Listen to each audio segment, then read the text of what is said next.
Hi friends, welcome to my little world, my little happiness. అందరూ ఎలా ఉన్నారు? నేనైతే చాలా బాగున్నాను. ఈరోజైతే బంగాళదుంప కుర్మా అనేది చేస్తాను ఫ్రెండ్స్.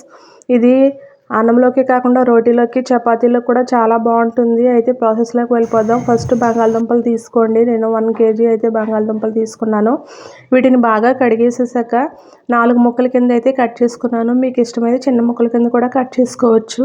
ఇలా కట్ చేసిన తర్వాత వాటర్ వేసి 3 విజిల్స్ వచ్చినాయంటే మనకి బంగాళదుంప అయితే బాగా ఉడికిపోతుంది. తర్వాత ఒక పాన్ తీసుకుని ఆయిల్ వేసి 4 పచ్చిమిరపకాయలు వేసి, తర్వాత 3 ఆనియన్స్ కట్ చేసి వేసి, కొత్తిమీర కరివేపాకు కూడా వేసి బాగా ఫ్రై అవ్వనివ్వాలి. తర్వాత లిడ్ పెట్టేసాక కూడా బాగా ఫ్రై అయిన తర్వాత దీంట్లో కొంచెం పసుపు వేయాలి.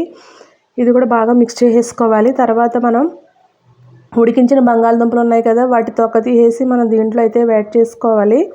ఇలా యాడ్ చేసుకున్న తర్వాత కొద్దిగా ఉప్పు, తర్వాత కొద్దిగా కారం అయితే వేసుకుని బాగా మిక్స్ చేసేసుకోవాలి. చూసారా ఫ్రెండ్స్, ఇలా అయితే మిక్స్ చేసేసుకోవాలి.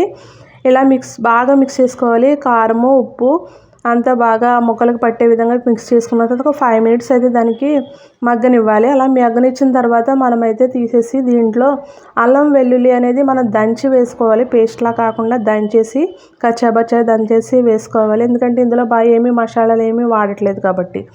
ఇలా వేసిన తర్వాత దీంట్లో మనం ఒక గ్లాస్ వాటర్ వేసుకుని బాగా మిక్స్ చేసేసుకోవాలి. బాగా మిక్స్ చేసేసుకుని ఒక 5 minutes కనుక దీన్ని బాగా ఉడికించాలి. ఇలా ఉడికించినట్లయితే మనకి కర్రీ అనేది రెడీ అయిపోతుంది. చూసారా ఎలా రెడీ అయిపోయిందో, బాగా కుక్ అయిపోతుంది. ఎందుకంటే బంగాళదుంప ముందు మనం ఉడికించేసాం కాబట్టి. తర్వాత మనం లాస్ట్గా కొత్తిమీర అయితే వేసుకోవాలి. ఇలా వేసి ఇలా మిక్స్ చేసేసినట్లయితే మనకి కర్రీ అనేది రెడీ అయిపోయింది. చూసారా ఎంత ఈజీగా కర్రీ అనేది, చాలా టేస్టీ కర్రీ రెడీ అయిపోయింది.